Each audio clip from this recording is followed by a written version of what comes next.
Our Launcher Box community got a play-by-play look at Nicola's recent launch. It was so good, I had to share it with all of you. Come join us as we walk through what she did to get 230 new subscribers in only 5 days. Welcome to the Launch Your Box podcast with weekly tips, tricks, and strategies to start, launch, and grow your subscription box. Now, here's your host, Sarah Williams. Welcome back to the Launch Your Box podcast. Today, we're doing a launch debrief. We've had some great successes. We've got some great launches that we're going to debrief over the next couple weeks here on the Launch Your Box podcast. But today I have Nicola, and we are going to talk about her launch, a very successful launch that she just wrapped up. She says it feels like forever ago, but it was just a couple weeks ago. Yeah. But when you get out of your launch, you're on a launch high through your launch, and then you just go dark for a while. So we're dragging her back out of the dark. We're going to talk through her launch. I can't wait for you to get to know her. Nicola, welcome to the podcast. Why don't you give everybody just a little bit of an intro to who you are, what your business is, and then we'll dive into your subscription box. Yeah, so I am based in the UK, as you can tell from my accent. And I set up my business, which is the Floral Project, back in 2020. Very quickly, that became a subscription box. So I'm a serial entrepreneur. This is my fourth business that I've built over the last sort of nearly 20 years. This is my first experiment with e-commerce. So I've never sold a real thing. I've always sold digital things before, pieces of software and things like that. But this is my first actual e-commerce. So like trying to figure out how to do boxes and seeds and packaging and all that kind of thing. And how the kind of subscription box bit got born, if you like. What the Floral Project does is we sow and grow and donate cut flowers to people all around the UK. So it started because I started growing flowers, and I very quickly started growing more flowers than I knew what to do with myself. And so that's where the idea of, well, I could just give these away. I didn't want to become a florist or a flower farmer. So I was like, well, I could donate them because I've got more than I can use. But as I started sharing that journey on social media, it was actually as COVID hit here, well, hit everywhere, right? But here in the UK, it's just as we all went into lockdown and everyone became very aware that there were people in their own local communities that were very isolated, very alone, that just didn't have anyone to even bring them food or medicine, let alone flowers. And suddenly everyone became, much more interested in what was going on in their local villages and things. And people wanted to give back, but they didn't really know how. And so I think it was a beautiful time where it caught the hearts and minds of people. And so people were like, well, I'd like to do that, but how do I start? And so I literally started by me buying slightly bigger packets of seeds than I was already buying and saying, who wants to get involved? And like 10 people were like, yeah, I'll share your seeds with you. So me and my daughter sat at the kitchen table and we chopped up bags of seeds and we put them into little envelopes and we printed off the labels on our home computer on our printer, and we folded up the boxes and we designed the tissue paper and we posted them out the door to people. And that's how it all started, because people were saying, well, I don't know how to start. I said, well, you can I don't really know what I'm doing either, but you can join me if you want to. We'll learn together. I love it. Yeah. So what started as really just a feel-good project for you as you were learning to grow your own flowers turned into this kind of movement, right? Like this movement of just sending these seeds to other people to help them learn how to do this. And also they were givers too. They wanted to sow the seeds for their own communities, bring the flowers to their own areas and neighbors. I love this. Okay. So we're still in COVID lockdown. You're sending more and more seeds. I'm sure you're getting more and more traction with people watching and seeing what you're doing. How do you turn this into the business? Well, I charged for it. Did you do that right away? Okay. I did. So I did it straight away because I couldn't afford to just be buying seeds for everybody and sending them out. So we did our little box. We got our box. This is still the same box that we designed right at the beginning. So we got our little boxes and we got our packets of seeds, and we said, right, okay, and I picked a price out of the blue, which was like, it's going to be £12.95, or you can just buy the single kits and then it'll be, I think it was £14 or £15. and we'll post them out to you. So we kind of did like a quick sum of like, well, it costs this much for the seeds and this much for the postage, that'll be fine. And we started at that price point and just started posting them out. So the idea was we would send 5 seeds every month through the whole year. So you were sowing exactly the right seeds that you needed to every month. You didn't have to think about it. You wouldn't get overwhelmed by going to a normal online seed store and trying to find all the different seeds and figure out what to sow when. So we've always, and in fact, this has only become really clear to me in the last 6 months, but we always try and explain to people, it's not just about the seeds though. It's about that being part of something bigger. It's about the online portal that we have that helps support and train and teach and share with people about how to do this thing. But it's about this kind of community and shared interest that we all have together as well. So it's kind of more than just the seeds. But yeah, I was charging, and it's $12.95 and you got your seeds. And that's kind of what it was to start with. It really was all about the seeds. And the rest of it grew off the back of that. So was it immediately a subscription, or were you just sending one-time boxes first, or was this immediately a subscription? Well, I'm a recurring membership. I learned from Stu in 2006. Yeah. So I've always had, every business I've had has had recurring revenue streams in it. I can't seem to run a business without that. Yeah. So I know how valuable they are. I know how, I just can't imagine not waking up on the first of the month without a massive load of money going into your account without you doing anything, Yeah, why would you not? It seems like so much effort to keep selling one-off, right? Like once you get a taste of the reoccurring revenue, like you can't go back. Like it's like, no. I have to have this, right? No, that's it. My first recurring revenue was in, I think, 2007, and I've never looked back. So it's always been part of my business model to have that in there. So yeah, so I knew it was going to be a subscription box as soon as I started, because I was buying seeds all the time. So I knew that there was a need for it. And I was like, well, this is going to be a monthly box, definitely. Yeah. Okay. So then take me back to when you found Launch Your Box and what made you decide to come join us inside Launch Your Box. A friend of mine in another e-commerce group had recommended Susan, and I know she works quite closely with you, Bradley. Susan Bradley, yes. She and her program and working with her in terms of doing online e-commerce stuff. And when I went and had a look at her things, my friend also said, go and have a look at Sarah, Launch Your Box. And so I had a quick look at your stuff and I was like, no, I don't need to launch my box. I launched my box. It. Yeah. I did that 2 years ago. Like, I know how to launch my box. She's going to tell me like how to design a box, and I've got boxes, or she's going to tell me how to like get my first 10 subscribers. I don't need that. So I don't need that. So I went into Susan's program, and as I was working through the materials there, you had done a collaboration with her, and you had talked about your next challenge that was coming up. Mm-hmm. And so you had worked with her to let people in her community know about you, because I know that you work closely together. And as I watched that material, I was like, oh my goodness, this is the really specific, that no one else is doing this. Mm-hmm. The e-commerce stuff, plus the recurring revenue, the subscription box, you like own that area basically. Yeah. And so I signed up and I got onto the wait list, and then I came and joined Launch Your Box. I emailed your team and I said, look, I've already got a box, so is it going to be relevant? And they totally were like, yes. Mm-hmm.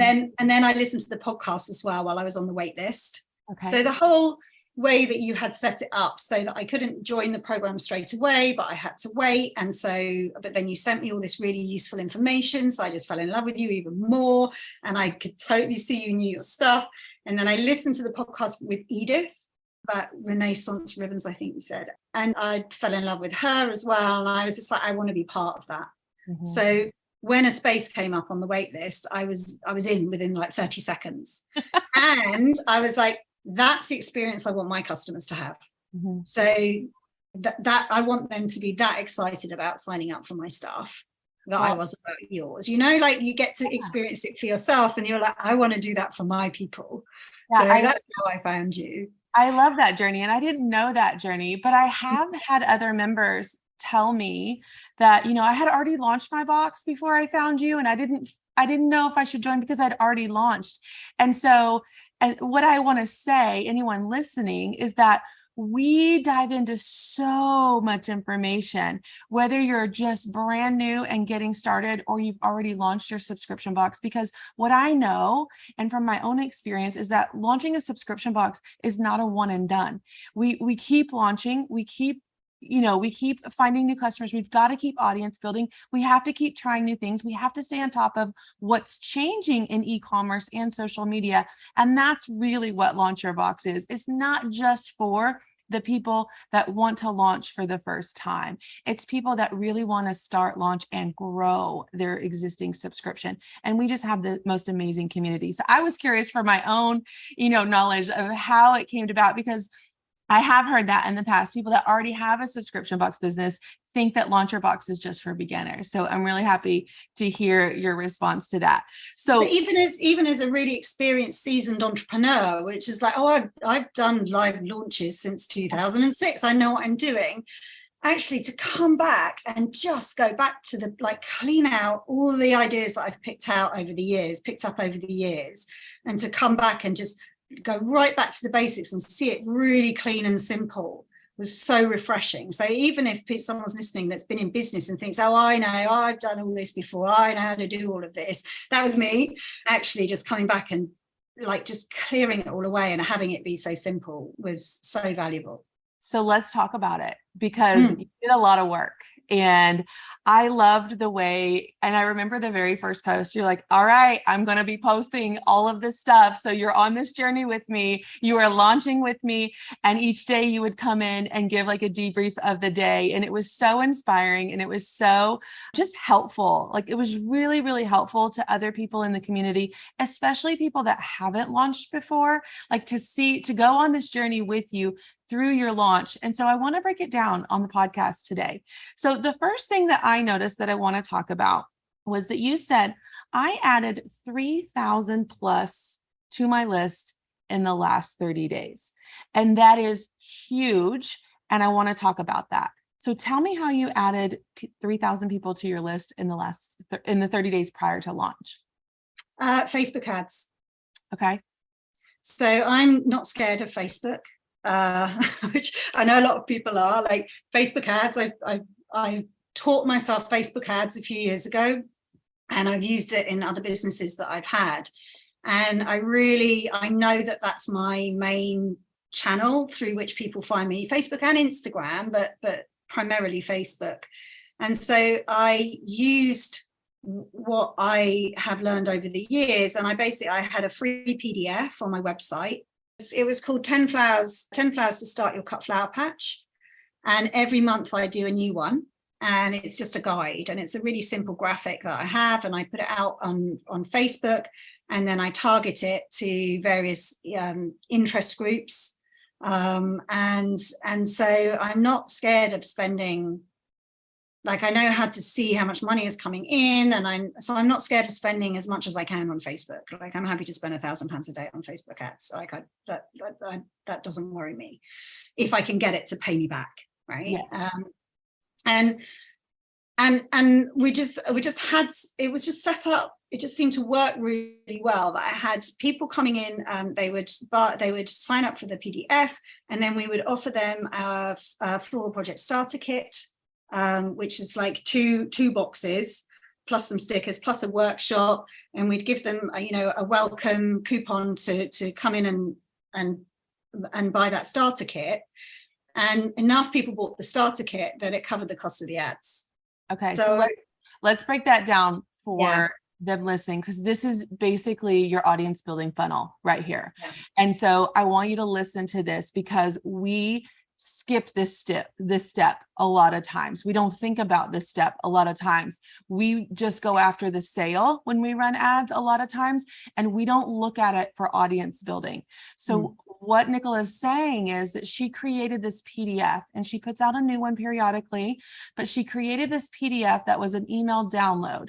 And so she ran ads to this PDF, and on that PDF funnel, so once she was on their email list, she sent them an email with a coupon for a starter kit.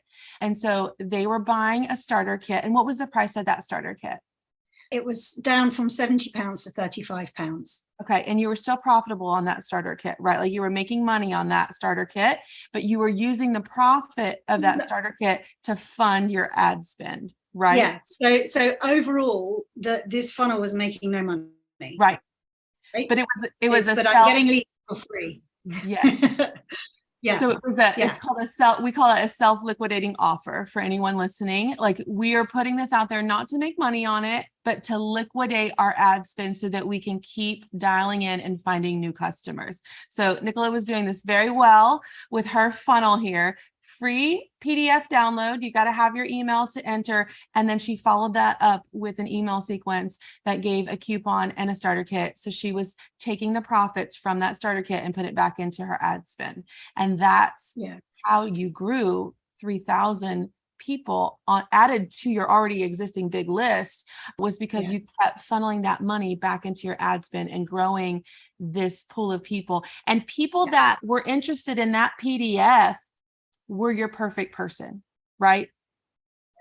Yeah. So they were only my perfect person would want to download that, because you wouldn't want to download that if you weren't interested in growing flowers. And then the audiences that I was targeting were also interested in growing flowers. But I will say about that, like that is the perfect, like that's the holy grail, right? Getting one of those funnels in place. Sometimes it works, and some, like now it's not working. I have to say that. I'm going to be really honest. Now it's not working anymore. The Facebook ad costs have gone up, so it's not covering its own costs anymore. So now I need to think again. And it's weird because nothing's changed, but just the world, the universe changes, and for no fault of your own, sometimes it works and sometimes it doesn't. But if you get Facebook working, put your foot down and go for it. Yes, and don't turn it off. If it's working, don't turn it off. But then know that tomorrow you can wake up and it doesn't work anymore, and you have no idea why. So you can't rely on it. So, but that and it surprises me every time. But that roller coaster of thinking you've got it and then not, and then thinking you've got it and then you've not. And I will tell you, it's taken me over 2 years to get that funnel working. To find something that actually works in that way. So I kind of hit gold dust with it, and it all worked. And it so happened to be just before I did a closed cart, like you teach, and then I opened the cart again. So so that's the holy grail. That's what I want to aim for, having that working all the time. But it doesn't always. So I just want to let people know that as well. Like if they're struggling to make that work, it's not necessarily your fault. It's just sometimes impossible. Yes. And I have thoughts about that, and we'll talk about that here in a little bit. But let's then talk about, okay, you've got your audience building, it's working, your funnel's working, you're pumping the ad spend. Now we're getting ready to live launch. Can you talk me through how you're feeling about this and what you did to prepare for your live launch? Well, first I closed the cart after listening to you, working through your materials in Launch Your Box. I realized now I want to close the cart so that I can open it, right? Because if it's not closed, you can't open it. So I wanted to close, so I did that anyway. I did it very quickly. I did it over the space of that weekend. I didn't know really how to do it. I just did it. And then as we were coming up to the launch, I knew the dates I wanted to do it, but you hadn't recorded the video yet for that part of the module. So I was hanging out waiting for it, because I kind of thought I could figure it out, but I knew from looking at your other materials that you were going to make it really, really simple when you did it. So I was kind of waiting. You did the call on the Tuesday, and then I got on my computer on the Wednesday to the Friday, and I wrote the whole lot. Just followed what you taught us to do, basically. So I listened to the training that you had done, and then I sat down and I created, I mapped out what you were saying in a way that made sense to me. So I just did an Excel spreadsheet that had a column for the live launch part of it, a column for the email part of it, a column for the social media part of it. And then down the side, I had day 1, day 2, day 3, day 4, day 5. And I just mapped it out so that it made it really simple for me. And then I just worked through each piece of the material. So I looked at I looked at what the theme was going to be for each of the days. Am I going to be sharing customer stories on this day, or am I going to be answering questions on this day?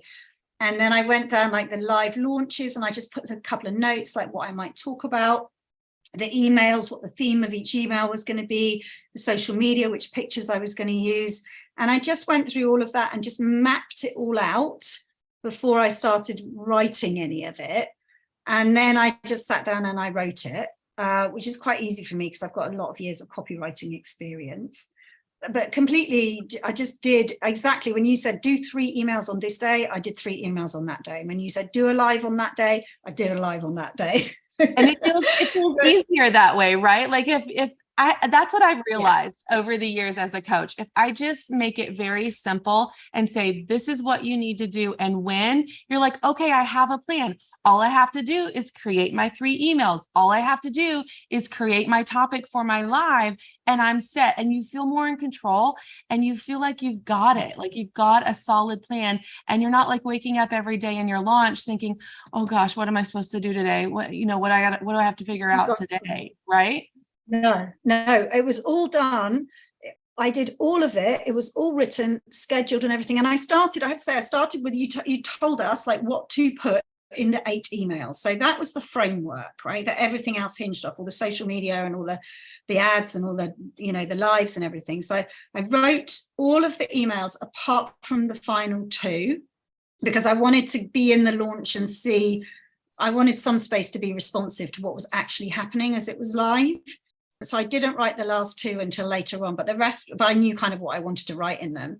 And then the rest were all written beforehand. Yeah, I didn't want to be waking up on the morning and then trying to think about what email needed to go out. I knew I was going to have enough going on. Well, I thought we would have a really busy time with the inbox and helping people answer questions and loads of social media questions. And I wanted to have space in my head for all of that, plus my family life and all the rest of it that was going on at the same time. So it made sense to do it all beforehand. Yes, I love building the assets beforehand. And now here's the best thing. You have all these assets built for your next launch. So you're not going to have to create all of them from scratch for your next launch either, because now you have your assets built. So let's talk to me about where we were as far as subscriber numbers going into this launch. Where were you at as far as subscribers? So I went in, I had about 500 subscribers when I went to do this launch. And your goal was, I think I remember reading your goal was like 130 new subscribers for this launch. Yeah, because I thought I had kind of, and from listening to you, I thought, well, I've got, gosh, how many did I have? I had 470 or something people on my wait list. And so I thought, well, 30% of that, Sarah always says you get 30% of your wait list. So 30% of that is 130. So 130, but I'll put an audacious goal of 250. And that would be amazing if I got that, but that's not going to happen. So 130 is what I was going for. Okay. And so as day 1 started, I saw your day 1 numbers. You start bringing people in. You had 26 sales on day 1. How are you feeling on day 1? Really, really pleased, because that was just to the wait list. It was just to like 400 people. The fact that people were buying at all was great. But what I also loved is that you had let us know like when we're likely to be the busy days and the quieter days and all that kind of thing, so that I knew what to expect in terms of roughly how many, like not roughly how many, but whether you get a lot of people or not many people, that kind of thing. So I was really pleased because that email went out to quite a small group of people, and it let me know that everything was working, right? Yes. So let me know that the links were working, that people could sign up okay, that the emails were arriving and all of that stuff. So it was almost like a little test run the night before. Yes. Which was great. Yes. And that's your early bird bonus. So you sent that out the night before, and it's just an email. We're not doing any big, like jumping through hoops that day. We're just sending out the email to our wait list, and you automatically got 26 people. And if you had a 130 goal, you're probably feeling really good at this point, because you're like, okay, well, I've got a big chunk of my goal already with 1 email. And so then you go into launch day 1 and you get 76 new members on launch day 1, on the open cart day, which was actually day 2 of the launch, but it was your open cart day, and you got 72 members. Now you're like almost to 100 members, and we just started, right? Yep. So that was brilliant. And then my daughter ended up in the emergency room on day one. So so I ended up doing 5 hours of the launch next to my daughter's hospital bed. She's fine. Just so that you know, I was able to do that, and my social media posts that went out and the email went out that evening, because I'd already pre-scheduled it all. I could, like, life could go a bit crazy, which it always does, right? Unexpected things always happen, but that could happen because I'd pre-planned it all. So yeah, I was pretty pleased by the end of that day. And then we get into the next 2 days, which I always say are like your launch goes dark. It's like the dead days. We have to keep marketing because we have to give people time that haven't seen it already, time to see it. But those next 2 days are usually the slowest. And I know from my own experience, I was the one like sitting at the computer hitting refresh. Like I was on this high from open cart day because we got so many members, and then it feels disappointing on the next day and the next day. It's the slowest part of your launch. And this is the day that I said you need to go schedule a massage for yourself, or get out of the house, quit hitting refresh, get away from the computer on these days, set your marketing promotions, make sure your posts and your emails and everything go out, but we don't want to just hit refresh all day long. And so you then got 20 members and 24 members those next 2 days. So now you've already hit your goal, right? Yep. But so those 2 days, I loved it that you reminded me that those are quiet days, because that is the day where you should pre-schedule it and then step away from the computer. Because what I would do in the old days is panic and then start chucking out extra emails and creating extra social media out of a feeling of fear and insecurity. And there's no need for it. Right. Stress yourself out and cause the extra work. And it's supposed to go quiet on those 2 days. And actually, we were all busy with the Queen's funeral that happened right in the middle of my launch. So there was, people were not at their computers. People were out doing things for that whole day. I was too. And so it was a weird, funny old time. So that, no one's going to be buying flower kits on that day in the UK. But I was so grateful that you'd reminded me. So I knew not to expect very big numbers on that day, on those days. Then we get into day 5. Why don't you tell me how day 5 went and what you had planned for that day? So that's the final day. You've probably got the numbers in front of you. I can't remember the numbers, whatever the difference was. 87 sales. 87. It was huge. Yes, it was. And so that was on that day. I did 3 emails, which you told me about. I did a live.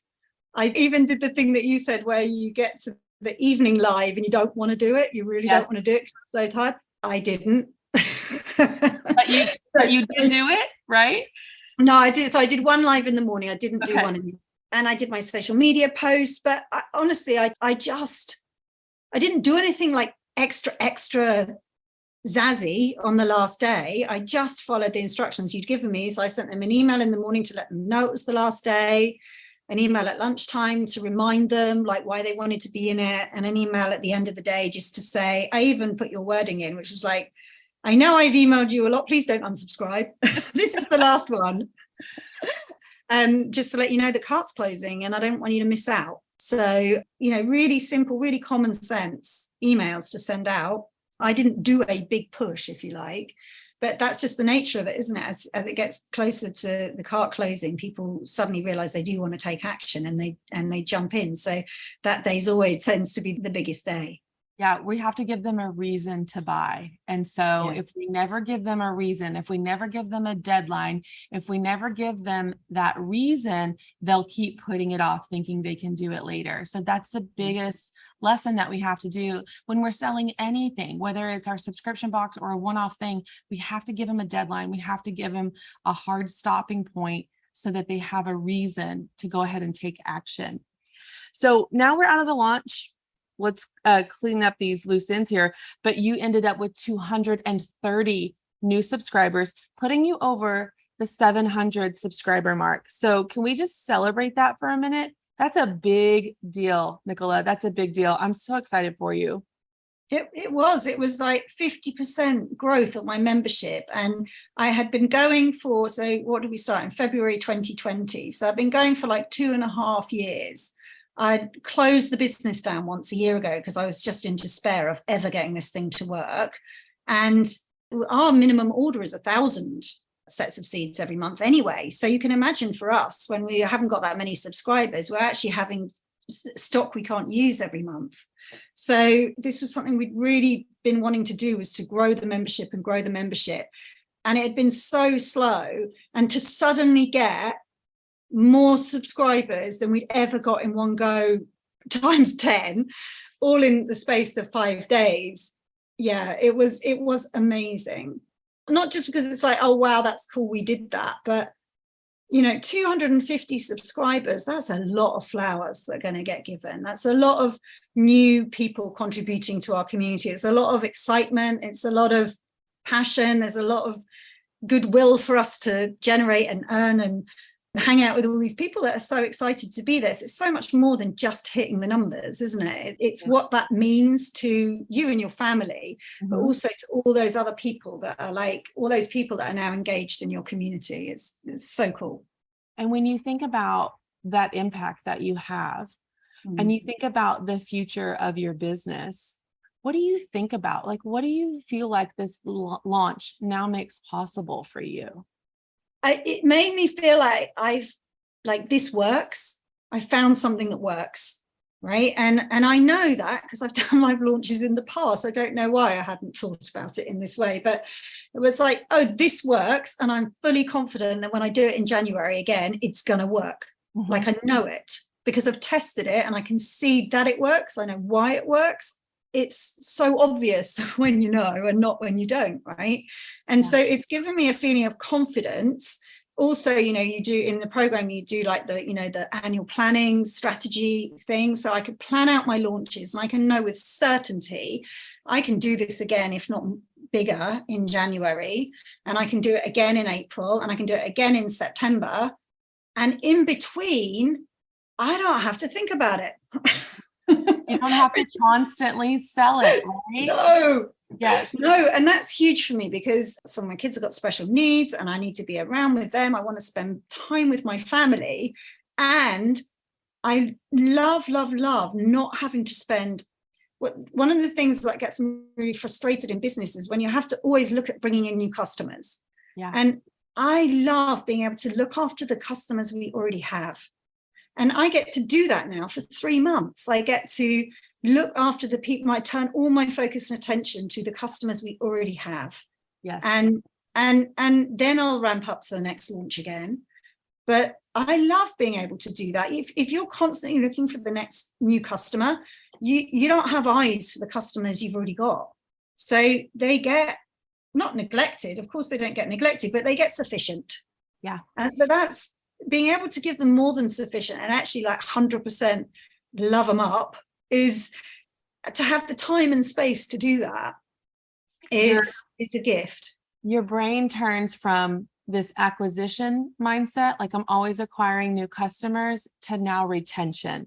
And that was something I wrote down that I think that is huge. And I love that you recognize that, because now you can focus on the retention aspect. You're giving them an incredible experience. You're creating an amazing community and you're doing so much good. Now you can just focus on that piece of it instead of the acquisition piece of it, which is what we don't love anyway. We're constantly thinking of how are we going to acquire new customers. But now, you talked about your ads not working. Here's my advice for you on that.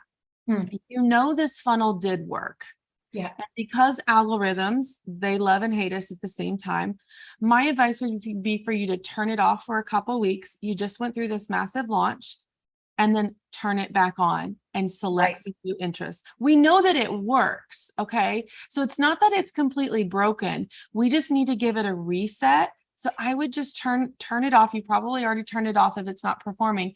Give it a reset, and then let's restart it. Let's grab some new interests. Let's grab some new targeting. Let's grab some retargeting. from people that have gone through this launch with you, watched your videos. We can do video view retargeting very easily because you had a lot of lives through this launch.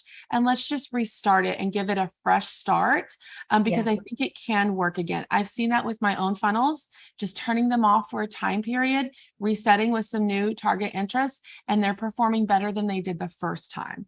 So Brilliant.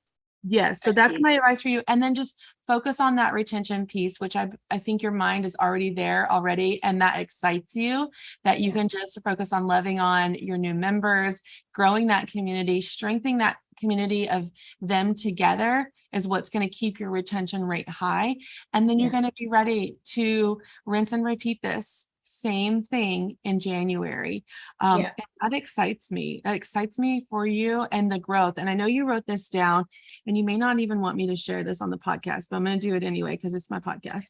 But you said, I'm excited because in 2.5 years of experimenting, I've not made any money for myself. This is the first time.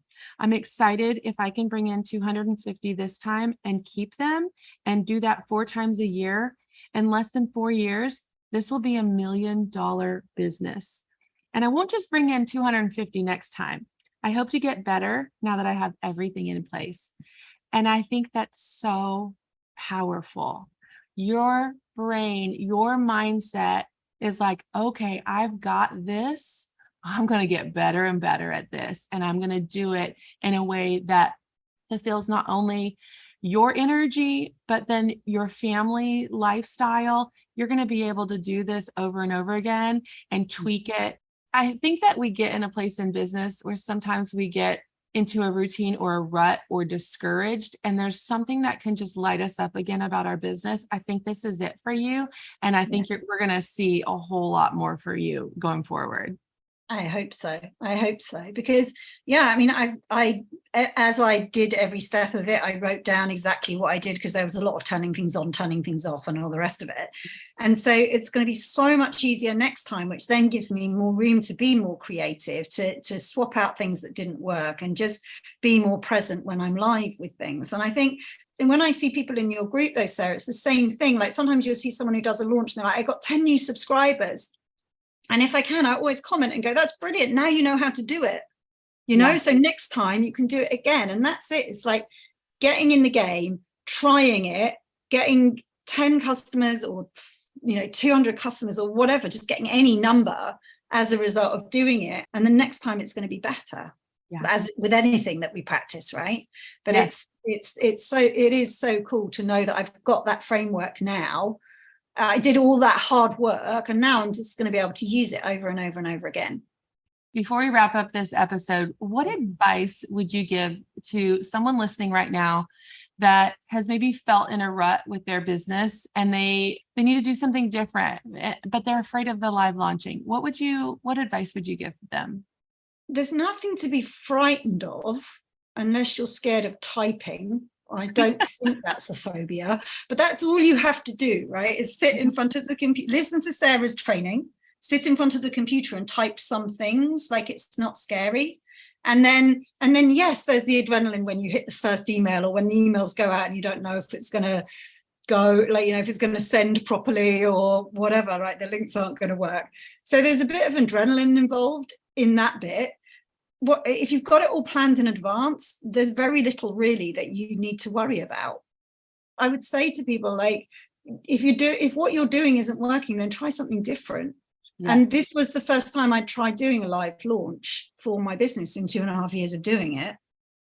Before that, I just had the doors open, and then that was it. The doors were open all the time. There was a reason to buy now because I had a monthly kit. But so I did it that way. And the other thing that I did as well, I don't know if this is helpful to people, but I gave up a year ago and closed the business down because I couldn't get it to be profitable. And then in February this year, I opened it up again, but I had to resubscribe all of my, at that point I had 400 subscribers, and I cancelled them all, and I had to re-engage every one of them in February.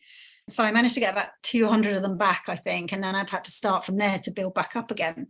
The thing that we did when we opened back up is we put our price up from £12.95 to £22, because what I realized was it wasn't profitable enough for me to be able to spend any money on bringing new people into the wait list or on, into my mailing list. So there just wasn't, I hadn't priced it correctly the first time. And if you haven't priced it correctly, it's very hard to do any marketing. And so I took that big step when I came back out, and I wasn't sure whether people would still want to buy it, but they did. And that made a huge difference as well. So sometimes shaking up something like that, like the price or what's actually in your box, but then doing something different that you haven't done before. And if you're going to try something new and you haven't tried live launching, I would highly recommend it. I love that. That's a great piece of advice, especially on the profitability standpoint. You've got to make sure that you have enough profit to not only help you acquire new customers, but make sure that it's sustainable long-term so that you can pay yourself. And it's okay. We make mistakes when we start sometimes, but a price adjustment is one of those things that you might have to make. Nicola, I just want to say thank you for being so open and sharing your wonderful launch with us on the podcast. I'm excited and I can't wait for you to launch in January. I can't wait to watch it again. Yeah, let's hope it goes as well next time so I don't fall flat on my face. But I do feel really confident about it. So thank you. I just want to say thank you to you, Sarah, for putting that one simple hour of content that you put together that changed everything. So thank you. Well, if they are in the UK and they want to get in on the Flower Project, how can they find you? They can go to the floralproject.co.uk, and if they're very lucky, the cart might be open, and otherwise they'll have to get on the wait list. Get on the wait list. I'm sorry, I said the Flower Project, but it is the Floral Project, and the box is called the Flower Club. I got a step. So we'll put that in the show notes today, so you can go over, you can follow Nicola, and you can find out. She's got beautiful flowers. You're going to fall in love with her feed as soon as you go over there. Thank you so much for joining us on the Launch Your Box podcast. We'll be back next week with another great episode. Make sure you subscribe to the Launch Your Box podcast. I'd love for you to take a minute to rate and review it. Let me know which episode is your favorite so far. Don't forget to join me next week right here.